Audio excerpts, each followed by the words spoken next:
Go. Hello. Hello. It's official. We are live once again from Antarctica, testing out our streaming software with Riverside. And Faith Ortiz is down south of the polar circle, right, Faith? Yes, we are. We're a little bit north of it now. We're heading north and heading to a new place here that is never been done before. So we're gonna go check it out. All right. So tell me about maybe turn the camera around just for a second so we can see you, and tell me about Blue Green and what you guys are doing down there uh, in this citizen science project. Well, we're here doing a variety of activities, with both everything from people taking pictures and diving and snorkeling, but also conducting citizen science, where we have a number of scientists on board that are doing projects with us for various kind of experiments, and they're gathering data for experiments, and Right. we're helping them, which is an amazing opportunity. So, how many years have you been going down south like that? You have a pretty intense love of the ice, right? Yeah, I can't tell you how much I love it. It's just every time I come here, it's like coming home. But this is my 14th expedition to Antarctica, and I've done 12 expeditions up to various parts of the Arctic. So it's pretty awesome. Tell me about kind of the people that you have on board. You've compiled a group of scientists, citizen scientists that are part of it, some image makers that are some of the best in the world, and tell me about kind of your mission to let people know about the importance of this continent.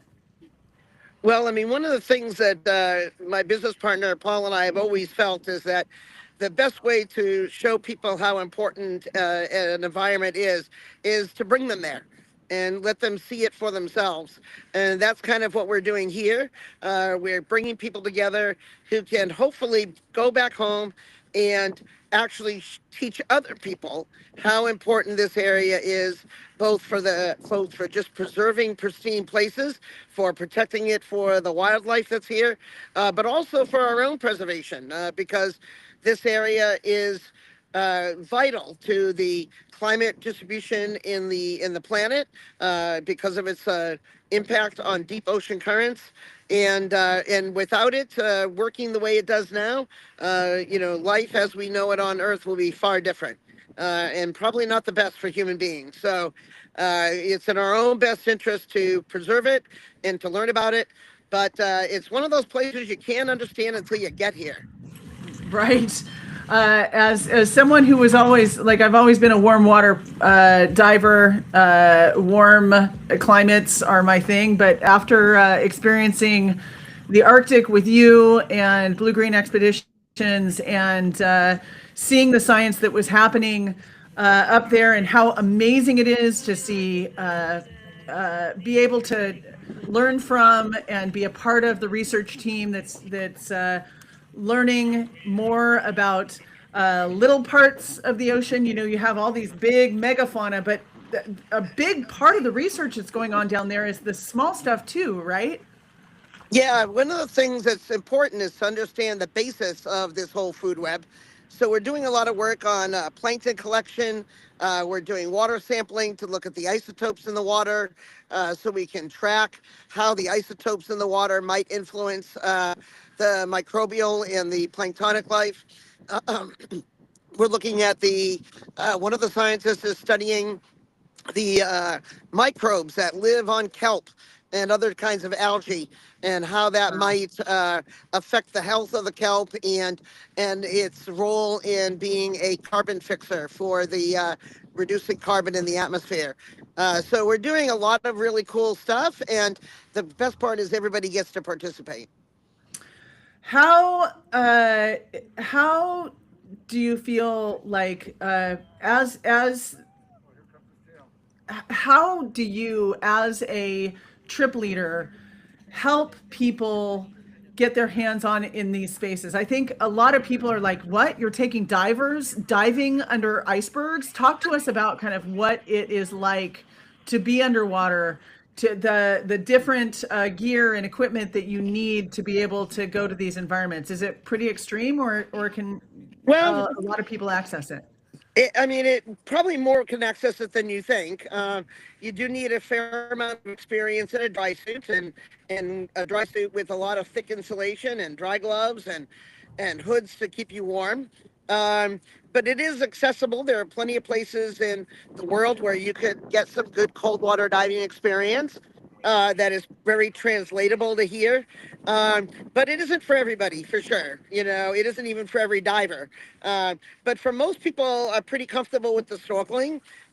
You know, you still have to wear dry suits and all that, but we provide those, and the end result, and we provide a guide, you know, to kind of help out if you need it, and it works pretty well. I mean, we have kids, you know, as young as 15 snorkeling with us, and people as old as 78, Wow. and they're all having a great time, and in getting to experience this all firsthand. What are you looking at over here? When I think of Antarctica, I think of absolutely frozen ice, snow. That looks like some blue sky and some icebergs, and what are we looking at right here? Well, this is the peninsula of Antarctica. We're on the western side of the peninsula going north. We're between what I'm looking at right out here is the peninsula, and behind me is either open ocean or some islands. And we're heading up to an island just to the north of us here. We're almost there. And where we're going to be diving on an unknown pinnacle. It's an uncharted area. There's a pinnacle of rock that comes up to within about 30 feet of the surface. And we're going to be diving on top of that pinnacle and exploring that area. As well as the non-divers are going to be doing some sampling of the water there, doing plankton tows, doing the algae collection, and also just playing on the icebergs. Amazing. Can you walk down Ortelius? Can you kind of show us around the ship a little bit? As long as I have you, I feel like can you just take us on a little tour of where the dive deck is? Because I have a feeling there's probably some kind of activity that's happening. If you can like tilt down over, I guess I'm trying to do this without shaking the camera too much. that's okay. So this is the top deck where the bridge is behind me here, and we're going to be down below. This is where the lifeboats launch from up here. It's also a great open area for everybody to enjoy a sunny day. It's also, you know, we enjoy that. Had a great time up here yesterday having hot chocolate in the beautiful sun Aw. we were having. So I'm going to go down the stairs here and take you out back to where we store all the dive gear. It's a pretty amazing room. I love if hopefully we'll still have some satellite connection. If not, we'll try to get out there. But if you could just open the door and show us that entire operation, I have a feeling hopefully no one's no one's indecent. But I don't think so. all They're right. usually bundled up pretty good by the time they get in there, you know? Yes, exactly. So So this room over here is our lounge where everybody's hanging out, having a cup of coffee or a drink at the bar at evening. It's very nice, and got big windows for everybody to look outside. And we're heading down. Oh, sorry, big announcement. no worries. Outside. Nice weather. Beautiful dancing. So ATA for this afternoon is 3 o'clock. So you stand by for the diver. It's 3 o'clock for the I snorkel. hear Chloe. Aw. And then we will take you cruising around 3:20. How many So divers I do you wish have you on board, Faith? I see you. So this is the area where we're going to get suited. Uh-oh, we're losing you. We're definitely losing you. I think being up by the yeah, we definitely have lost you.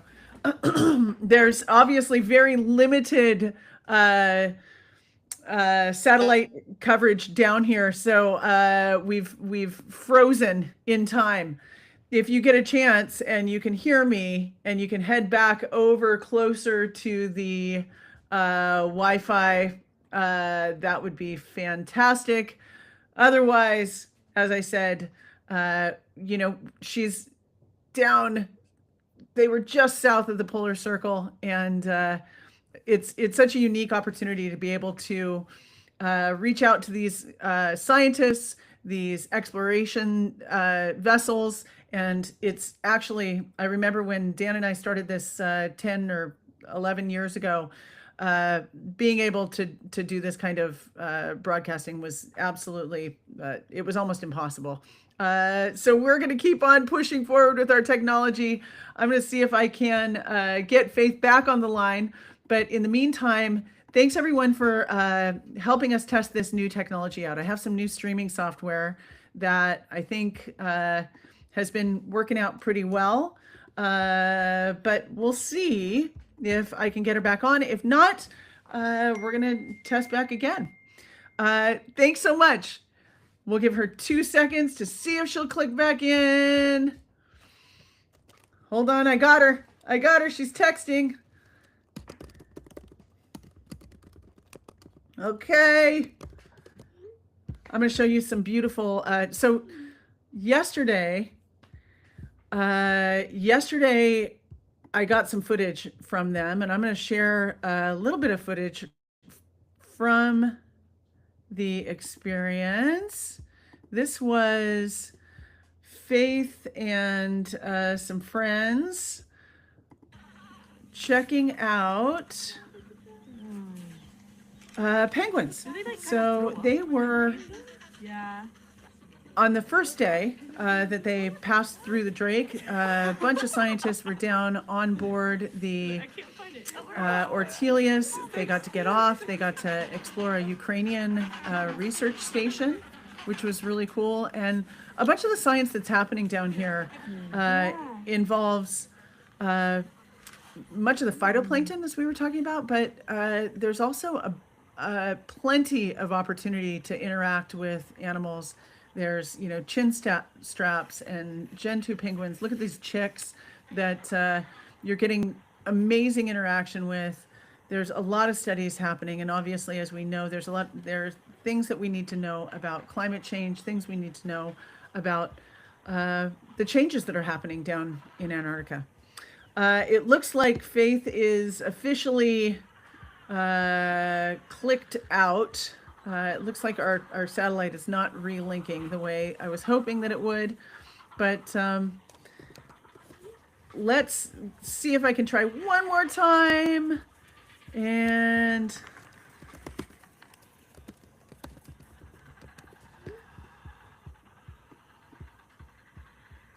let's see.